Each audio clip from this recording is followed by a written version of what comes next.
Hello, everyone, and thanks for tuning in. I'm Amanda Ziadeh with WashingtonExec, and today I'm joined by a member of government and industry to discuss the roles, challenges, and collaboration aspects of the Chief Security Officer position in government and industry. So our speakers today are Kirk McClain, CSO for Accenture Federal Services, and Rich McComb, CSO for the Department of Homeland Security. Thank you both so much for being here today. Thanks for having us. Thanks for being here. All right, so I'd like to first discuss your roles and how they differ or perhaps how they're similar when compared to government and industry. Rich, tell us a bit about your role as CSO for DHS. What are your top priorities?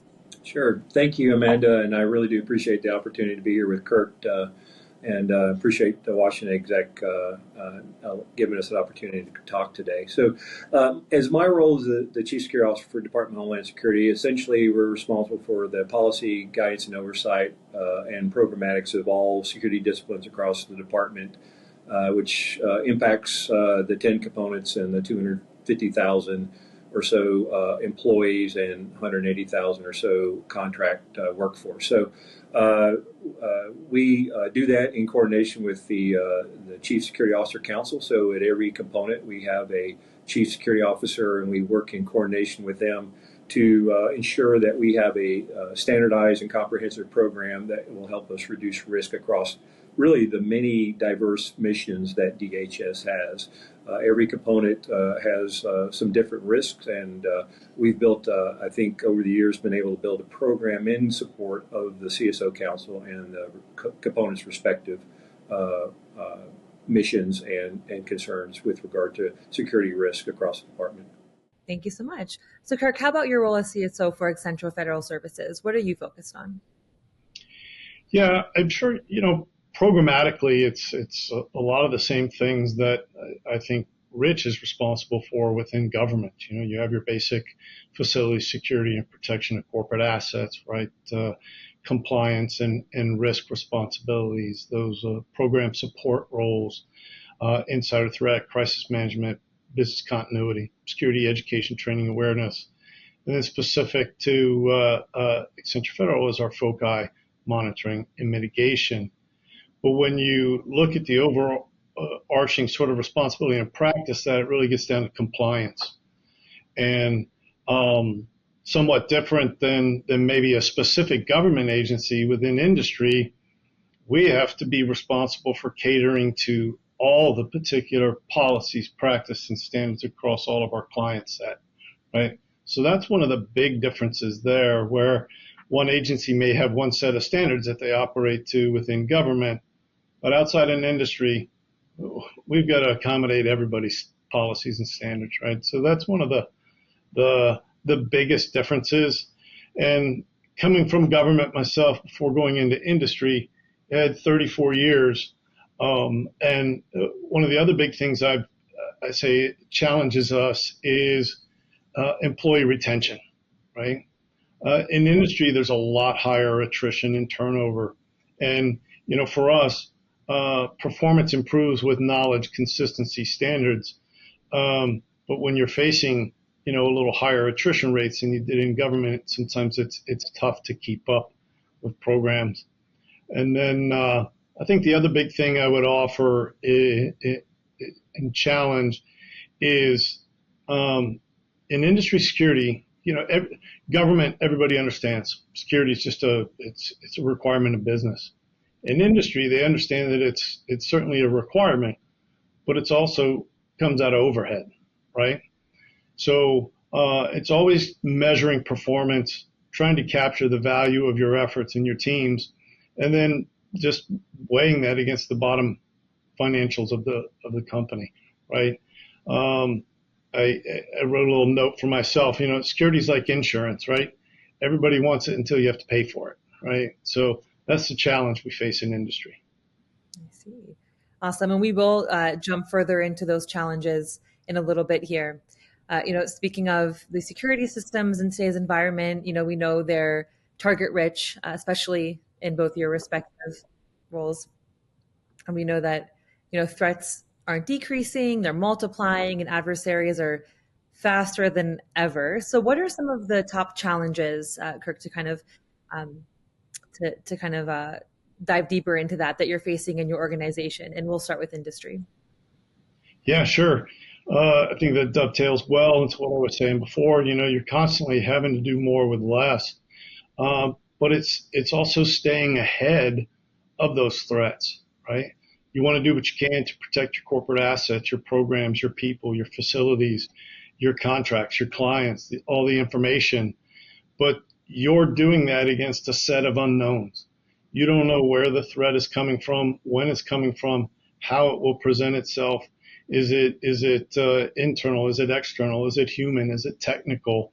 So it's just constantly being prepared and having the appropriate programs in place to address those when they present themselves.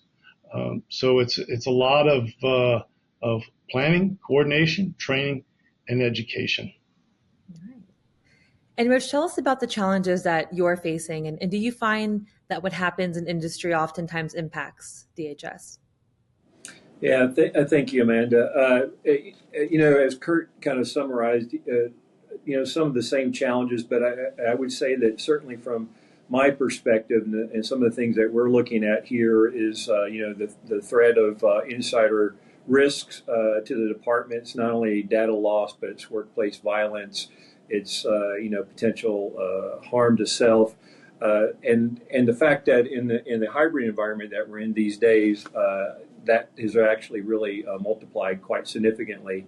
I think I like to, when I meet with folks and talk about this issue, I think it was a 2022 VentureBeat article or survey that indicated of 60% of the respondents said they were less likely to comply with security measures in a remote or hybrid environment. So that's consistent with what we're seeing. And so, due to the varied mission sets that we have in the department and the different requirements of the different components, that's something that we're really looking at. Obviously, there's also the concern of foreign influence. We all see that, on a regular basis. You just have to open the paper or listen to TV to hear about, what our adversaries are trying to do as far as getting inside our organizations and gaining insight into our information and missions. And yes, there's absolutely stuff that the industry can help us with. As I mentioned at the outset, we have about 180,000 contract workforce that is working for the DHS at any time throughout all the components. And I think just partnering with industry, understanding what our mutual threats are that we share, and then working for collaborative solutions that will help us deliver the mission set, and at the same time ensure that neither our industry partners nor our programs are at risk. Thank you both for sharing. So let's talk about the ways in which you're tackling these challenges. Rich, since you just spoke about these challenges yourself, how is DHS tackling these challenges at the moment? Sure. One of the things that we've tried to do with collaborating better with our industry partners is really being part of the multiple forums that are out there across many of the working groups that and consortiums that industry has. We're trying to be a part of that and make sure that we're conveying to our industry partners who play such a critical role what it is that we're doing to try to, improve their ability to work with the department, whether it's initial onboarding to the department. We've worked very hard over the years and put some automation in place recently that allows for a more automated process for our industry partners because it's important that they're able to get on board and do the work that the U.S. government so desperately needs from our industry partners. Also, in addition to that, is the sharing information about the risk that we have together, and frankly, I think in a lot of cases is sitting down and having, I think, more collaborative meetings where we can actually sit and talk about those threats and in a more fulsome manner and figure out what it is that each of us can do to mitigate those concerns that we have. and there's lots of forms, and we're, like I said, we're trying to engage with the contract workforce where we can, and our industry partners, to make sure that we're doing what we can to improve their experience and get them on board so they can do the work that we're looking for them to do for the Department of Homeland Security. All right. Thanks for sharing. So Kirk, how about in industry? How are you tackling these challenges? Yeah, I think Rich hit on one of the very important ones there. And one of them is to just maintain very positive, collaborative partnerships and discussions with our government partners and within our teams here within industry and across industry as well.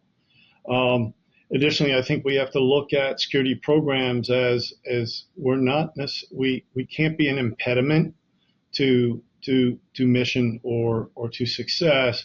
We need to be a mission enabler. And what that requires of us in the face of these challenges is to build teams and train our people to think out of the box, right? To be creative, to not look at things as black and white, to look more in the gray, and be proactive. Don't wait for the problem or challenge come to you. Let's try and address it before it becomes, something that results in something more significant that could impede our progress or ability to deliver on mission.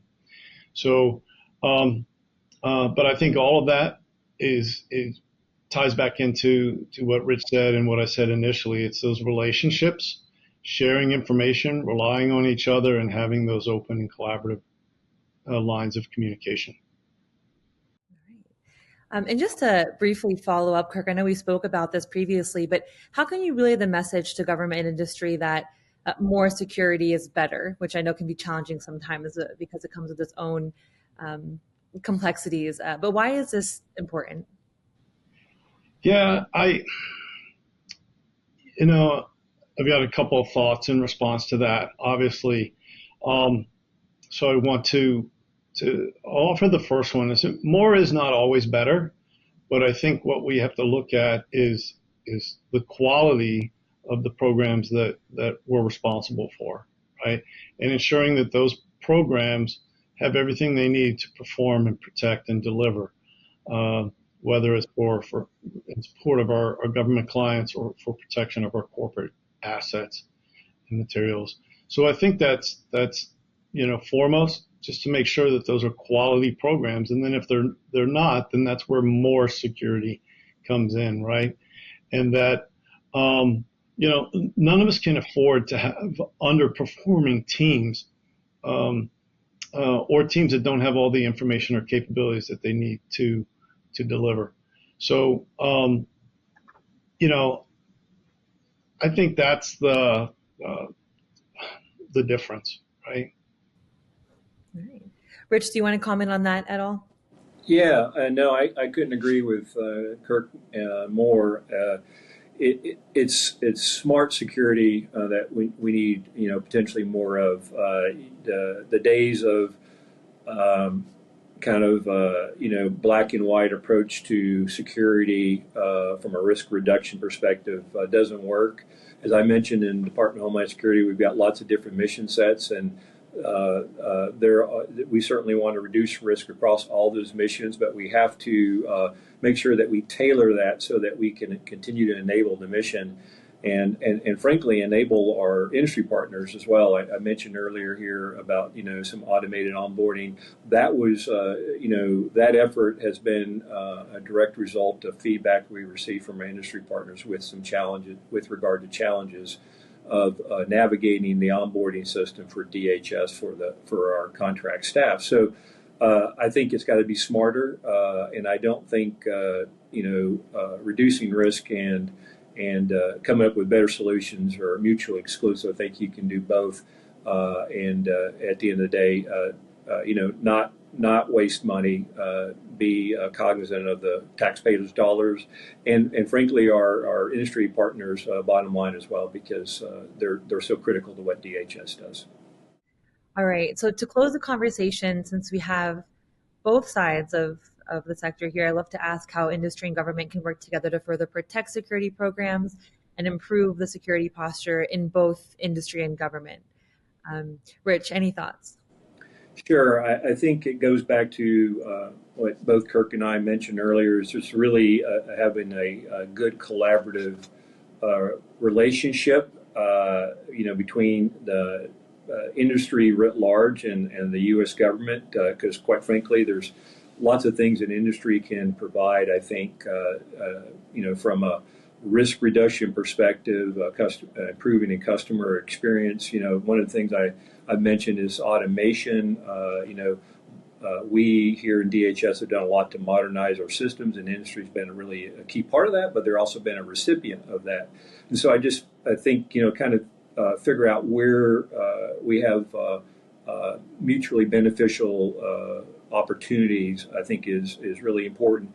And then, really getting into, obviously there's lots of different conferences that both industry and U.S. government go to, but perhaps, getting a little bit deeper into some of the issues that we face together in a larger forum where we can really discuss potential solutions for things, I think is something to think about, as we move forward, and making sure that we are, truly part of, I'll say, a security community of practice, both within industry and within the government.